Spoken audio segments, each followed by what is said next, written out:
ಇದು ನಾನು ಅಮೇರಿಕಲ್ಲಿದ್ದಾಗ ಓದಿದಂಥ ಕಥೆ ಇದು. ಒಂದು ದಿನ ಒಬ್ಬ ಭಾರಿ ಶ್ರೀಮಂತ ದೊಡ್ಡ ಕಾರಲ್ಲಿ ರಸ್ತೆಯಲ್ಲಿ ಹೋಗ್ತಾ ಇದ್ದಾನೆ. ಒಂದು ದೊಡ್ಡ ಶಾಪಿಂಗ್ ಮಾಲ್ ಬಂತು, ನಿಲ್ಲಿಸಿದ. ಆ ಕೆಳಗಿನ ಪೂರ್ತಿ ಅಂಗಳ ಹೂವಿನ ಅಂಗಡಿ. ಒಳಗಡೆ ಹೋದ, ಮಾಲೀಕನ ಕೇಳಿದ, ನಿಮ್ಮಲ್ಲಿ ಅತ್ಯಂತ ಬೆಲೆ ಬಾಳುವಂಥ ಹೂವಿನ ಗುಚ್ಛ ಯಾವುದು? ತಕ್ಷಣ ಮ್ಯಾನೇಜರ್ಗೆ ಗೊತ್ತಾಯ್ತು, ಇದು ಭಾರಿ ಶ್ರೀಮಂತ ಕುಳ ಇದು ಅಂತ. ಆತನ ಮೂಲೆ ಕರ್ಕೊಂಡೋಗಿ ತೋರಿಸಿದ. ಸ್ವಾಮಿ, ಇದು ಆರ್ಕಿಡ್ ಹೂವು, ತುಂಬ ಬೆಲೆ ಬಾಳೋದು, ಆದರೆ ಒಂದು ವಾರಗಟ್ಟಲೆ ಇರ್ತದೆ ಹೂವು, ಪರವಾಗಿಲ್ಲ, ಬೆಲೆ ಎಷ್ಟು ಅಂತ ಶ್ರೀಮಂತ ಕೇಳಿದ. ಅದಕ್ಕೆ ಸರ್ $250. ಅಡಿಯಿಲ್ಲ, ಪ್ಯಾಕ್ ಮಾಡಿ ಅಂತ. ಆ ಪ್ಯಾಕ್ ಮಾಡ್ತಿರುವಾಗ ಶ್ರೀಮಂತ ಒಂದು ಕ್ಷಣ ವಿಚಾರ ಮಾಡಿ ಕೇಳಿದ, ನಿಮ್ಮಲ್ಲಿ ಕೊರಿಯರ್ ಸರ್ವಿಸ್ ಇದೆಯಾ, ರವಾನೆ ವ್ಯವಸ್ಥೆ ಇದೆಯಾ ಅಂತ ಕೇಳಿದ. ಇದೆ, ಏನ್ ಮಾಡ್ಬೇಕು ಹೇಳಿ ಅಂದ್ರು. ನೋಡಿ, ಇದು ನನ್ನ ತಾಯಿ ಇರುವಂಥ ವಿಳಾಸ, ಇದನ್ನ ಇವತ್ತೇ ಮುಟ್ಸ್ಬೇಕು. ಆಕೆಗೆ ಮುಟ್ಸೋಕ್ಕಾಗತ್ತಾ? ಆಗತ್ತೆ, ಅದಕ್ಕೊಂದು $100 ಆಗುತ್ತೆ, ಏನ್ ತೊಂದರೆ ಇಲ್ಲ, ತಗೊಳ್ಳಿ ಅಂತ. ಅವ್ನು ಹೇಳ್ದ, ಇವತ್ತು ನನ್ನ ತಾಯಿ ಹುಟ್ಟಿದ ದಿವಸ, ಇದುವರೆಗೂ ಯಾವ ವರ್ಷವೂ ನಾನು ನನ್ನ ತಾಯಿ ಹುಟ್ಟಿದ ಹಬ್ಬಕ್ಕೆ ಹೂ ಕಳಿಸೋದನ್ನು ಮರ್ತಿಲ್ಲ, ಇವತ್ತು ಮರೆಯೋ ಹಂಗಿಲ್ಲ. ನಿಮ್ಮ ಕೊರಿಯರ್ ಸರಿಯಾಗಿ ತೊಗೊಂಡು ಹೋಗ್ತಾರಾ? ಆಗ್ತದೆ ಸ್ವಾಮಿ ಅಂದ್ರು ಅವ್ರು. ಇವನು ವಿಚಾರ ಮಾಡಿದ, ಹೇಳೋಕೆ ಬರಲ್ಲ ಕೊರಿಯರ್ನವರು, ಇವತ್ತು ನಾಳೆ ಕೊಟ್ರೆ ಬೇಡ, ಕೊರಿಯರ್ ಬೇಡ, ನನಗೋಸ್ಕರ ಒಂದು ಕಾರ್ ಬಾಡಿಗೆ ತೊಗೊಂಡ್ಬಿಡಿ, ಮನುಷ್ಯನ್ ಗೊತ್ತು ಮಾಡಿ. ಆ ಮನುಷ್ಯ ಇದಕ್ಕೋಸ್ಕರನೇ ನಾನು ಹೂವಿನ ಗುಚ್ಛ ತಗೊಂಡು ಸೀದಾ ನಾನು ಅಡ್ರೆಸ್ ಕೊಡ್ತೀನಲ್ಲ, ನನ್ನ ತಾಯಿ ಮನೆಗೆ ಹೋಗ್ಬೇಕು, ಆಕೆ ಗುಚ್ಛ ಕೊಟ್ಟು ನನಗೆ ಫೋನ್ ಮಾಡ್ಬೇಕು ಕೊಟ್ಟಿದ್ದೀನಿ ಅಂತ. ಮಾಡೋಕ್ಕಾಗತ್ತಾ? ಆಗತ್ತೆ, ಅದಕ್ಕೆ $250 ಆಗುತ್ತೆ, ಏನು ತೊಂದರೆ ಇಲ್ಲ, ತಗೊಳ್ಳಿ ಅಂತ. ತನ್ನ ಕಾರ್ಡ್ ಕೊಟ್ಟ, ದುಡ್ಡೆಲ್ಲ ಕೊಟ್ಟ, ತಾಯಿ ಅಡ್ರೆಸ್ ಬರ್ಕೊಟ್ಟ.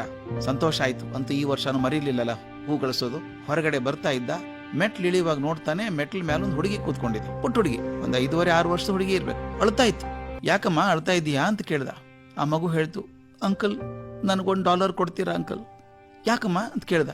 ಅಂಕಲ್, ಇವತ್ತು ನಮ್ಮ ತಾಯಿ ಹುಟ್ಟಿದ ದಿವಸ, ಆಕೆಗೆ ನಾನು ಮಾತು ಕೊಟ್ಟಿದ್ದೆ, ನೀನು ಹುಟ್ಟಿದ ದಿವಸ ನಾನೊಂದು ಕೆಂಪು ಗುಲಾಬಿ ಹೂ ಕೊಡ್ತೀನಿ ಅಂತ ಮಾತು ಕೊಟ್ಟಿದ್ದೆ, ಅದು ನನ್ನ ಹತ್ರ ಏನೂ ಇಲ್ಲ, ದಯವಿಟ್ಟು $1 ಕೊಟ್ರೆ ಒಂದು ಕೆಂಪು ಗುಲಾಬಿ ಹೂ ತಗೋತೀನಿ ಅಂತ ಮಗು. ಇದೇ ತಾನೆ $500 ಖರ್ಚು ಮಾಡಿದ್ದಾನಲ್ಲ, ಬಾಮ್ಮ ಯಾಕೆ ಚಿಂತೆ ಮಾಡ್ತೀಯ, $1 ಅಲ್ಲ $10 ತಗೋ, ಗುಚ್ಛ ತಗೋ ಅಂದ. ಬೇಡ ಅಂಕಲ್, ನನಗೆ $1 ಸಾಕು. ಆ ಮಗು ಓಡ್ತಾ ಮೂಲೆಗೆ ಹೋಯ್ತು. ಅಲ್ಲೊಂದು ಬಕೆಟಲ್ಲಿ ಕೆಂಪು ಗುಲಾಬಿ ಹೂ ಇಟ್ಟಿದ್ದಾರೆ, ಒಂದನ್ನು ತಗೊಂಡು ಮಗು ಅವನ ಅಂಗಡಿಯವನ್ನೆಲ್ಲ ಮುಳ್ಳೆಲ್ಲ ತೆಗೆದು ಪ್ಲಾಸ್ಟಿಕ್ ಸುತ್ತಿ ಕೊಟ್ಟ. ಇವನು ಶ್ರೀಮಂತ $1 ಕೊಟ್ಟ.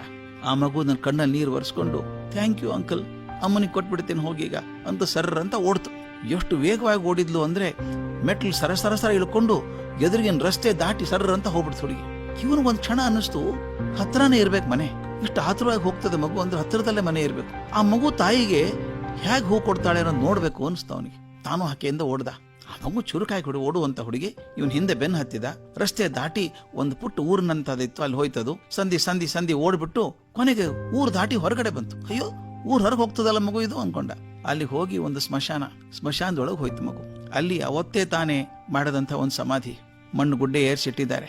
ಈ ಪುಟ್ಟ ಮಗು ಹೋಗಿ ಆ ಸಮಾಧಿ ಮುಂದೆ ಮೊಳಕಾಲು ಊರು ಕೂತ್ಕೊಂಡು ಬಿಕ್ಕಿ ಅಳೋಕ್ ಶುರು ಮಾಡ್ತು. ಅಮ್ಮ, ಇವತ್ತು ನೀನು ಹುಟ್ಟಿದ ದಿವಸ, ನಾನು ನಿನಗೆ ಮಾತು ಕೊಟ್ಟಿದ್ದೆ ಕೆಂಪು ಗುಲಾಬಿ ಹೂ ಕೊಡ್ತೀನಿ ಅಂತ. ನನ್ನ ಕಡೆ ದುಡ್ಡೇ ಇರಲಿಲ್ಲ, ಯಾರೋ ಒಬ್ರು ಅಂಕಲ್ $1 ಕೊಟ್ರು, ಆದ್ರೆ ತಗೊಳಕ್ ನೀನೇ ಇಲ್ಲಲ್ಲಮ್ಮ, ಅದು ಎಲ್ಲಿದ್ಯೋ ತಗೊಂಡು ನನಗೆ ಆಶೀರ್ವಾದ ಮಾಡು ಅಂತ ಸಮಾಧಿ ಮೇಲೆ ಆ ಹೂ ಇಟ್ಟು ಮಗು ತಲೆ ಬಗ್ಸಿ ಅಳೋಕ್ ಶುರು ಮಾಡ್ತು. ಈ ಶ್ರೀಮಂತ ಹಿಂದೆ ನಿಂತು ನೋಡ್ತಿದ್ನಲ್ಲ, ನೋಡ್ಕೊಂಡು ಅವನ ಕಣ್ಣಲ್ಲಿ ನೀರು ಸುರಿತಾ ಇದೆ. ಸರ್ರ ಅಂತ ಓಡ್ದ, ಹೂವಿನ ಅಂಗಡಿಗೆ ಹೋದ. ಕಾರ್ ಬಂತ ಅಂತ ಕೇಳ್ದ. ಇಲ್ಲ, ಬರ್ತಾ ಇದೆ 5 ನಿಮಿಷದಲ್ಲಿ ಅಂತ. ಕ್ಯಾನ್ಸಲ್ ಮಾಡಿ, ಕಾರ್ ಬೇಡ, ಅದು ಹೂವಿನ ಗುಚ್ಛ ನನಗೆ ಕೊಡಿ ಅಂತ ಇಸ್ಕೊಂಡ. ತನ್ನ ಕಾರಲ್ಲಿ ಕೂತ. ಡ್ರೈವರ್ ಹೇಳ್ದ, ಅಮ್ಮನ ಮನೆಗೆ ನಡಿ ಅಂದ. ಅವ್ನ ಸೆಕ್ರೆಟರಿ ಹೇಳ್ದ, ಸರ್ 3 ಮೀಟಿಂಗ್ ಇದೆ ಸರ್ ಇವತ್ತು ಅಂತ. ಎಲ್ಲ ಕ್ಯಾನ್ಸಲ್ ಇವತ್ತು, ಸೀದಾ ಅಮ್ಮನ ಮನೆಗೆ ಹೋಗೋಣ. ಅಲ್ಲಿ ಅಮ್ಮನ ಮನೆಗೆ ಹೋದ. ಅಮ್ಮ ಇರೋದು ವೃದ್ಧಾಶ್ರಮದಲ್ಲಿ. ಬಾಗಿಲು ತಟ್ಟಿದ. 92 ವರ್ಷದ ಮುದುಕಿ ಹೊರಗಡೆ ಬಂದ್ಲು. ಮಗನ್ ನೋಡಿದ್ಲು. ಮಗ ಹೂ ಕೊಟ್ಟು ಅಪ್ಕೊಂಡ ಅಮ್ಮನ, ಅಮ್ಮ ಹುಟ್ಟಿದ ಹಬ್ಬ ಶುಭಾಶಯಗಳು ಅಂತ. ಅಮ್ಮನ ಕಣ್ಣಲ್ಲಿ ನೀರು ಉಕ್ಕಿ ಬಂತು. ಅಲ್ಲೋ ಮಗ, ಯಾಕೆ ಬಂದ್ಯೋ ನೀನು? ತುಂಬಾ ಬ್ಯುಸಿ ಇರ್ತೀಯಪ್ಪ, ತುಂಬಾ ಕೆಲಸ ನಿನಗೆ, ಪ್ರತಿ ವರ್ಷದಂಗೆ ಗುಚ್ಛ ಕಳಿಸಿದ್ರೆ ಸಾಕಾಗಿತ್ತಲ್ಲೋ, ನೀನ್ ಯಾಕೆ ಬಂದೆ ಅಂತ. ಆಗ ಶ್ರೀಮಂತ ಹೇಳ್ತಾನೆ, ಅಮ್ಮ, ತಾಯಿಗೆ ಹೂ ಹ್ಯಾಕ್ ಕೊಡಬೇಕು ಅನ್ನೋದನ್ನ ಇವತ್ತೊಂದು ಪುಟ್ಟ ಮಗು ಕಲಿಸಿದೆ ನನಗೆ. ಆ ಮಗುಗೆ ತಾಯಿ ಬದುಕಿಲ್ಲ, ಬದುಕದೇ ಇರುವಂಥ ತಾಯಿಗೆ ಹೂವನ್ನ ಅಷ್ಟು ಪ್ರೀತಿಯಿಂದ ಮಗು ಕೊಡೋದಾದ್ರೆ, ಬದುಕಿದಂಥ ತಾಯಿಗೆ ನಾನು ಹ್ಯಾಕ್ ಕೊಡ್ಲಮ್ಮ, ನಾನೇ ಬಂದೆ ಅಂತ ಹೇಳಿದ್ನಂತೆ. ಇದನ್ನ ನಾವು ಗಮನಿಸ್ಬೇಕು ಸ್ನೇಹಿತರೆ. ನಮ್ಮ ತಂದೆ ತಾಯಿಗಳಿಗೆ ನಾವು ಎಷ್ಟು ಗೌರವ ಕೊಡ್ತೀವಿ, ಎಷ್ಟು ಪ್ರೀತಿ ಕೊಡ್ತೀವಿ ಅಂತ. ಬಹುಶಃ ದೊಡ್ಡವರಾದ ನಾವು ಈ ಪ್ರೀತಿಯನ್ನು ತಿಳಿಸುವ ರೀತಿಯಿಂದ ಮಕ್ಕಳಿಂದಾನೇ ಕಲ್ಕೋಬೇಕೇನೋ. ನಾವು ಮಕ್ಕಳಿಂದ ಕಲ್ಕೋಬೇಕು ಪ್ರೀತಿಯನ್ನು ತೋರಿಸೋದು ಹೇಗೆ ಅಂತ. ಒಂದು ಹನಿ ಪ್ರೀತಿಯಿಂದ ನಿಮ್ಮ ತಾಯಿಯ ಕಣ್ಣಲ್ಲಿ ನೀರು ಬಂದ್ರೆ ನಿಮ್ಮ ಜನ್ಮ ಸಾರ್ಥಕ ಅಂತ ಅನ್ಸುತ್ತೆ.